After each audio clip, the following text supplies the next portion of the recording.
Doctor राज। संयोग से यही कथा चल रही थी भगवान की दिव्य महारास लीला।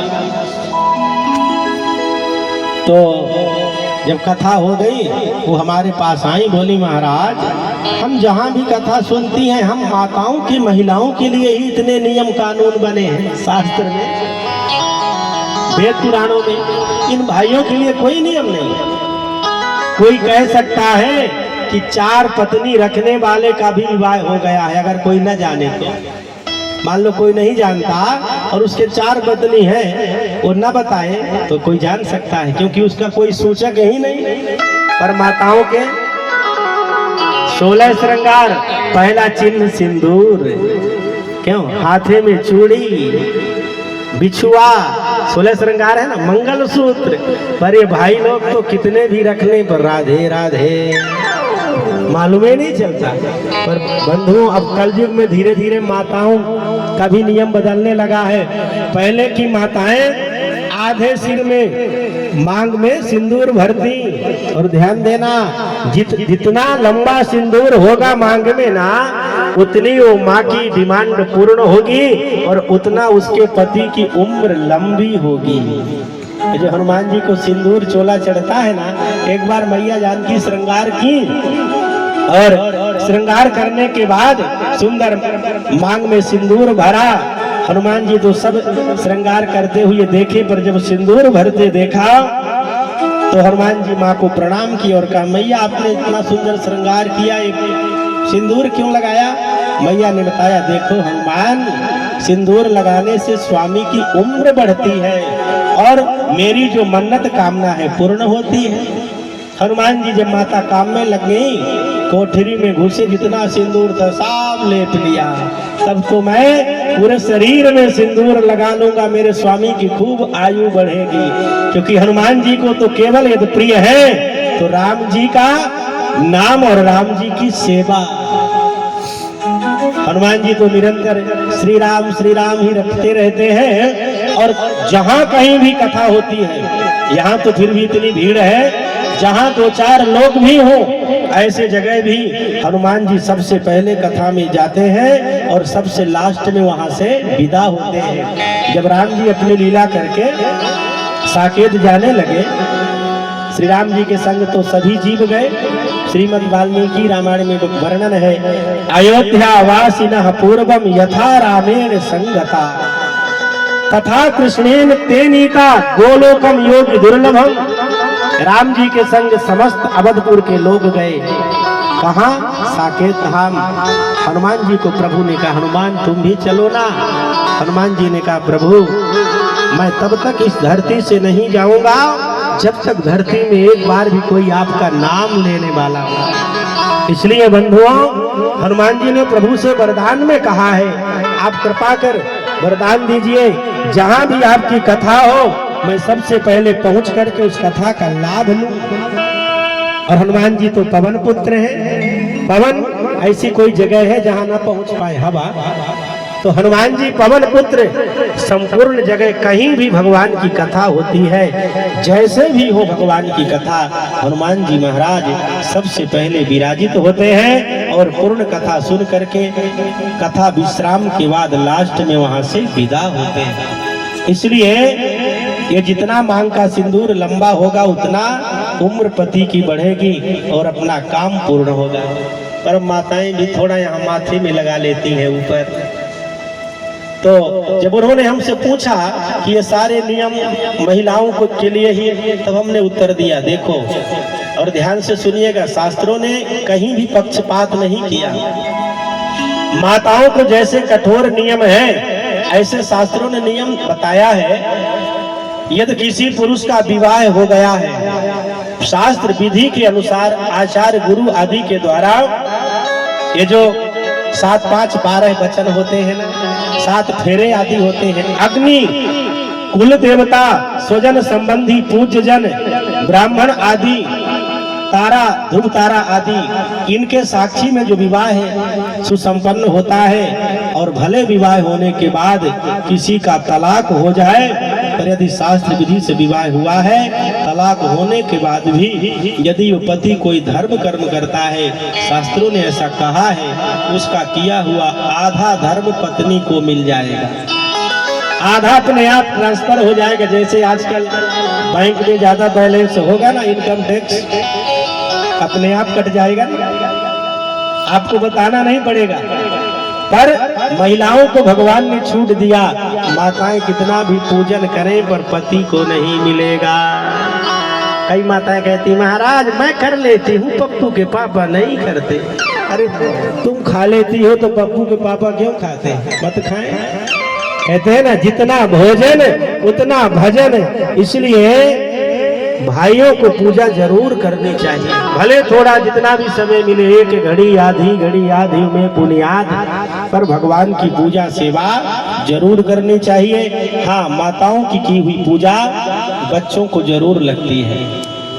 आपने पूजा आदि किया, घर की कोई अलाय वलाय कट जाएगी, पर वो आधा जैसे पति का पत्नी को मिलता है, इस प्रकार पत्नी की पूजा पति को नहीं मिलती।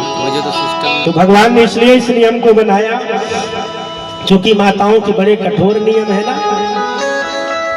तीजा व्रत, निराहार, 24 घंटे बूंद पानी नहीं लेना। आजकल महाराज नया व्रत चला है, करवा चौथ।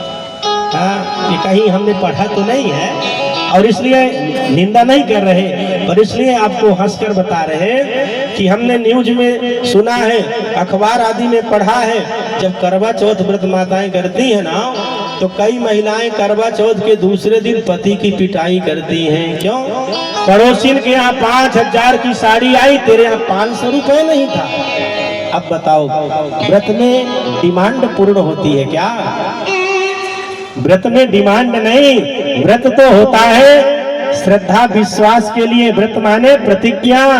यदि पति की उम्र बढ़ाने के लिए है तो पति जीवन में अमीर हो गरीब हो, उस व्रत को नियम से करो। पर ये कलयुग है बंधुओं, लोग राम कृष्ण शिव आदि को नहीं पूजेंगे, पर नए नए पूजन व्रत जरूर अपनाएंगे। वस्तुतः ये जो हमारे वेद पुराण शास्त्र आदि, जैसे तीजा का व्रत मैया पार्वती ने किया है, बड़ा कठिन कठोर व्रत किया है। यहाँ तक उनका व्रत हुआ कि सूखे पत्ते पाकर के व्रत किया तो पार्वती का नाम हो गया अपर्णा। और जब हजारों वर्ष मैया पार्वती ने व्रत किया तो महादेव की प्राप्ति हुई। बोलिए जगदम्बा मैया की जय हो। तो भगवान ने पहले गोपियों को टटोला, ये कच्ची भक्ति में है अथवा इनके हृदय की पक्की भक्ति है। और जब इस प्रकार से दिव्य भगवान ने गोपियों को ये पति धर्म का महत्व बताया, तो गोपियां भी कहने लगे कन्हैया आप तो बहुत बड़ी बड़ी कथाएं सुनाते हैं, एक हमसे भी सुन लो। कई लोग होते हैं सुनाना ही जानते हैं पर सुनना जानते नहीं। अनेक लोग मिल जाएंगे, बक बक बक बक लगे रहेंगे। कुछ लोगों का स्वभाव है, बोलने की बीमारी होती है। बोलो राधे राधे। पर उपदेश कुशल बहु तेरे, जे आचरहित नर न घनेर। गोपियों ने कहा है गोविंद, जैसे आप परम सती धर्म का निरूपण कर रहे हैं, ऐसे एक बड़ी सती सावित्री एक नारी थी। बोलो राधे राधे। पर इसके घर में बड़ी विपन्नता गरीबी। एक दिन इसके पति परदेश जाने लगे धन कमाने, पत्नी रोने लगी। पति ने कहा देखो मेरे जैसी मिट्टी की मूर्ति बना लो, उसी को पूजते रहना। और यह मिट्टी की मूर्ति बना करके सुबह शाम उसका पूजन करती। कुछ दिन बाद इसके पति परदेश से घर लौटे, पर ये नारी दरवाजा बंद करके घर के अंदर पति के मिट्टी की पूजन कर रही थी। और हे भगवान, इसके सच्चे पति दरवाजे पर आकर बाहर खड़े होकर के कुंदी बजाने लगे। दरवाजा बंद था और बार बार जब वो आवाज सुनती पर मन में आता कि ये पूजा छोड़कर कैसे जाऊं। अब आप ही बताइए वो सच्चे पति को दरवाजे के पास जाए, दरवाजा खोल करके भीतर लाए, अथवा वो मिट्टी के बने हुए पति का पूजन करे। अब उसे क्या करना चाहिए? तब भगवान ने कहा, गोपियों, जब उसका सच्चा पति आ गया तो मिट्टी के पति का पूजन बंद कर देना चाहिए। गोपियों को उत्तर मिल गया और गोपियों ने कहा, हे नाथ, आज तक हम भी जन्म लेने वाले मरने वाले पता नहीं कितने जीवन में पतियों को अपनाया छोड़ा, पर आज आप हमें परम पति परमेश्वर मिल गए। ऐसे पति को क्यों भरे जो बर जर जरे मर जाए, बरबरियो गोपाल को जासो जुड़बो अमरे हो जाए।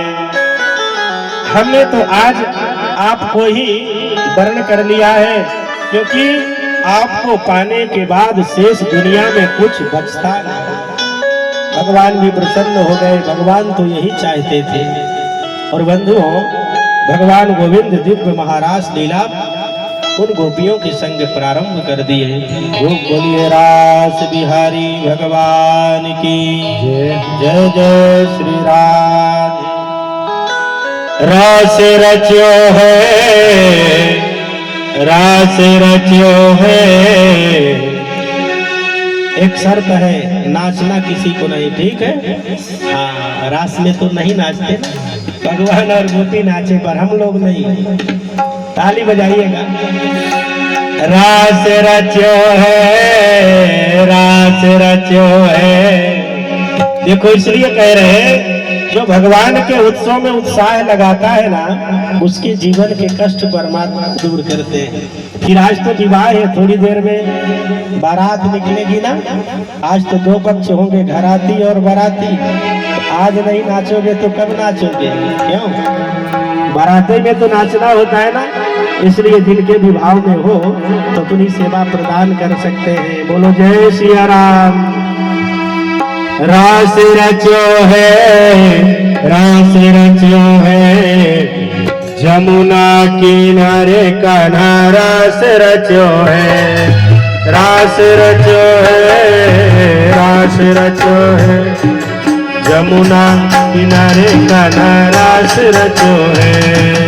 रास रचो है, रास रचो है, जमुना किनारे कान्हा रास रचो है। रास रचो है, रास रचो है, जमुना किनारे कान्हा रास रचो है। रास रचो है, रास रचो है, जमुना किनारे कान्हा रास रचो है। जमुना किनारे महारास रचो है, जमुना किनारे महारास रचो है।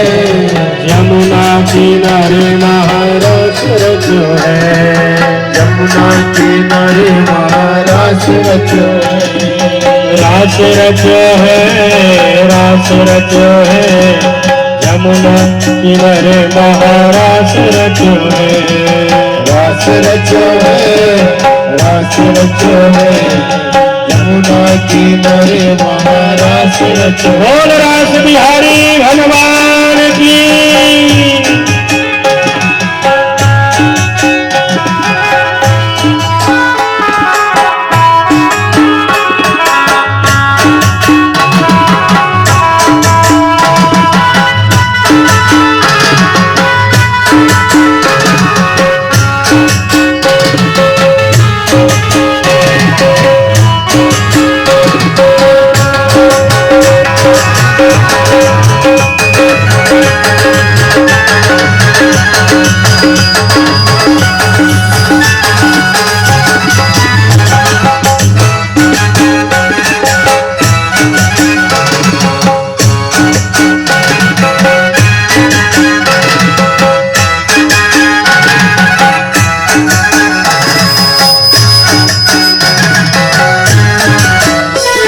राधा नाचे कृष्ण नाचे, नाचे योगी जने।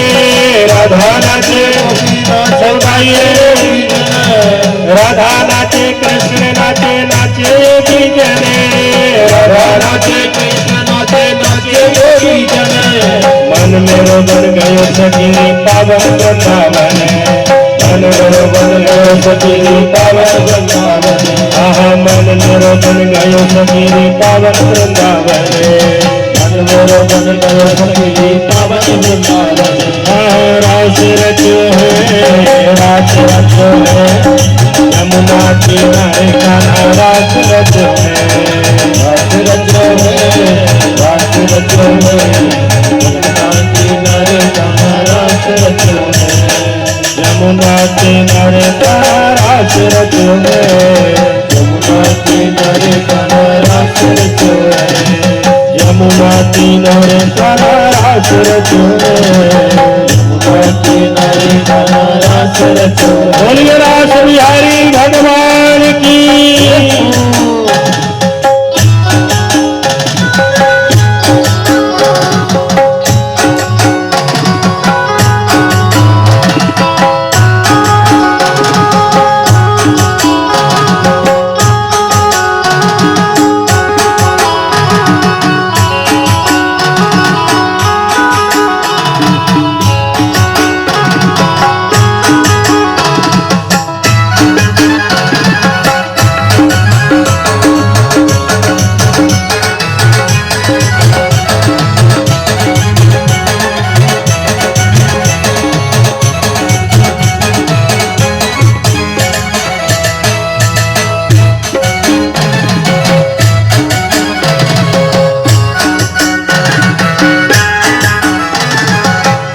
नाचे शंकर नाचे नाचे ऋषि जने, गौरा नाचे शंकर नाचे नाचे ऋषि जने, गौरा नाचे शंकर नाचे नाचे ऋषि जने, गौरा नाचे शंकर नाचे नाचे ऋषि जने। मन मेरो बन गयो सखी पावन वृंदावन, मन मेरो बन गयो सखी पावन वृंदावन। आहा मन मेरो बन गयो सखी पावन वृंदावन,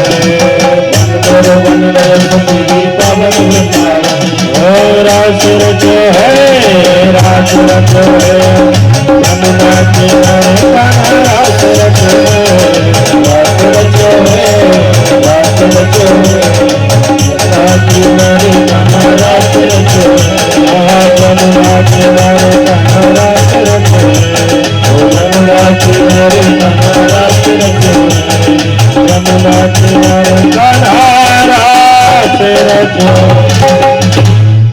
बोलिए रास बिहारी सरकार की जय, जय जय श्री राम।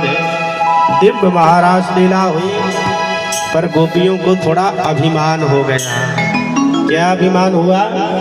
भगवान इसलिए हमें बुलाए हैं क्योंकि हम देखने में अच्छी लगती हैं। और बंधुओं, ये चमड़ी का भी लोग अभिमान करते हैं। ये चमड़ी इस शरीर की 3 गति है। कर्मबीड भस्म संज्ञानतम, जैसे सुबह का भोजन बना हुआ रात्रि को दुर्गंध युक्त हो जाता है। यद्यपि उस भोजन से ही शरीर को रस मिलता है, पर वो भोजन यदि सही समय न पाया जाए उसमें गंध आ जाती है। ये शरीर भी यदि मिला है तो भगवान की प्राप्ति के लिए, ना कि अभिमान के लिए।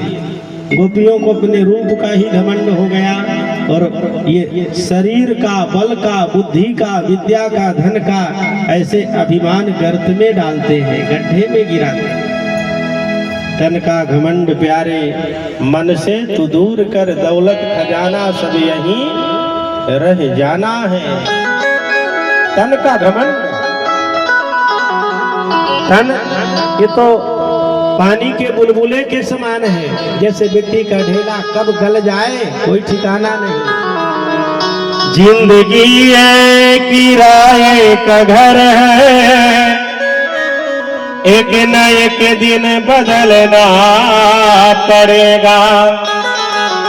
मौत आकर के आवाज देगी, घर से बाहर निकलना पड़ेगा। मौत जब आएगी, बुलाएगी ना, फिर ये बहाना नहीं चलेगा महाराज, अभी तो बिटिया का विवाह करना है। क्यों?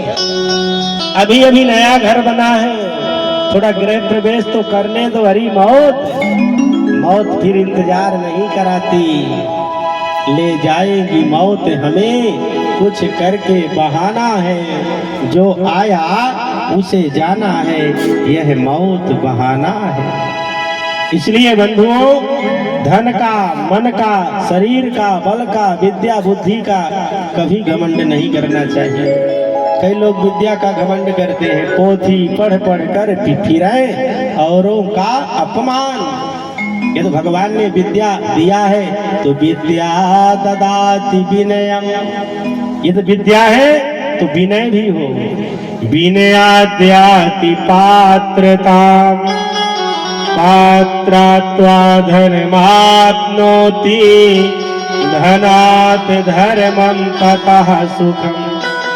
धनात् धर्मम, जिस धन से धर्म होता है बंधुओं, उस धन में सुख होता है, आनंद होता है। गोपियों को घमंड हो गया, कन्हैया तो हमारे शरीर में मोहित होकर के बुलाए, तो भगवान किशोरी श्री राधा रानी को लेकर वहां से अंतर्हिते गता, वहां से अंतर ध्यान हो गए। और जब भगवान अंतर ध्यान हुए, गोपियों ने देखा कन्हैया तो है नहीं, तो रोने लगी। थोड़ी दूर भगवान गए, माँ किशोरी राधा ने सोचा, क्योंकि राधा रानी कौन है? भक्ति महारानी। राधा रानी का आश्रय लेने से भक्ति प्रबल होती है, और राधा जी ये चाहती नहीं कि गोपियों से भगवान दूर रहे। बोलो राधे राधे। तो श्री जी ने कहा कन्हैया, गोविंद अब मेरे से चलना नहीं हो रहा, पैरों में दर्द हो रहा, थक गई। भगवान ने कहा, हे किशोरी मेरे कंधे में बैठ जाओ। और जैसे राधा रानी बैठना चाहिए, भगवान वहां से भी अंतर ध्यान हो गए। पर बंधुओं, श्री राधा और माधव दोनों एक है। इसलिए श्रीमद् भागवत जी में 18,000 मंत्र हैं, 335 अध्याय, 12 स्कंध, पर प्रत्यक्ष रूप में किसी श्लोक में आपको राधा शब्द नहीं मिलेगा। क्यों? क्योंकि श्री पूज्य गुरुदेव सुखदेव जी की माँ किशोरी राधा जी गुरु हैं, और यदि ये राधा जी का नाम लेते तो ध्यान समाधि लग जाती। पर यहाँ परीक्षित को तो 7 दिन में मरने का श्राप मिला है ना, इनको पूरी कथा सुनाकर मुक्त करना है। इसलिए श्री गुरुदेव सुखदेव जी ने श्री जी का नाम स्पष्ट नहीं लिया, पर प्रत्येक शब्द में राधा जी निहित है। जैसे दूध में घी होता है ना, पर दिखता नहीं।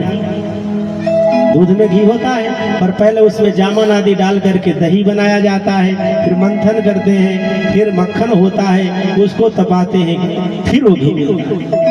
ऐसे राधा माधव एक है, ये सप्त विग्रह है। प्रत्येक शब्द में श्री जी निहित है, विराजित है, पर प्रत्यक्ष रूप से राधा जी का गुरुदेव सुखदेव जी ने नाम नहीं लिया। बोलिए राधा रानी की। अब भगवान वहां से भी अंतर ध्यान हो गए।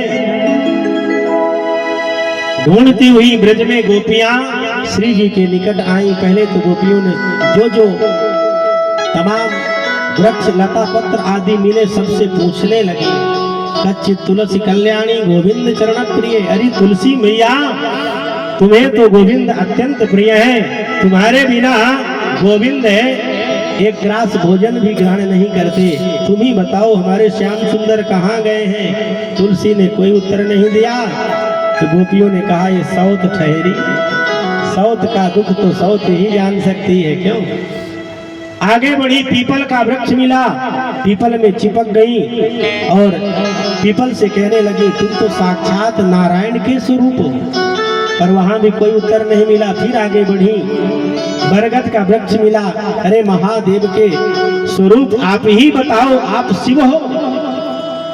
पर जब कहीं से उत्तर नहीं मिला, श्री किशोरी राधा जी मिली। गोपियों ने कहा, हे राधिके, आपको भी छलिया छोड़कर छल करके चले गए।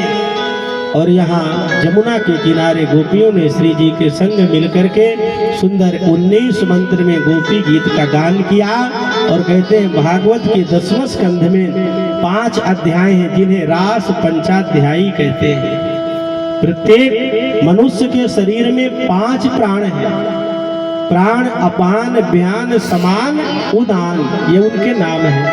ऐसे ही भागवत जी के ये 10वां स्कंद के जो रास पंचाध्यायी प्रसंग है, ये 5 अध्याय हैं, भगवान के प्राण हैं, जिसमें गोपी गीत आज भी यदि कोई दिन नित्य प्रति निरंतर पूजा आदि के समय श्री गोपी गीत जी का पाठ करता है, एक ना एक दिन भगवान उसे जरूर मिलते हैं।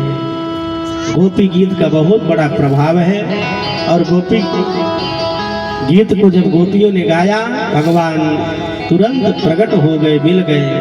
बोलिए नंद नंदन भगवान की जयति तेधिकं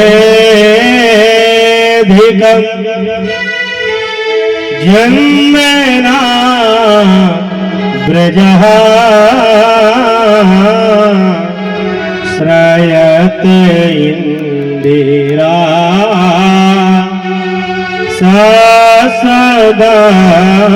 सदात्रहि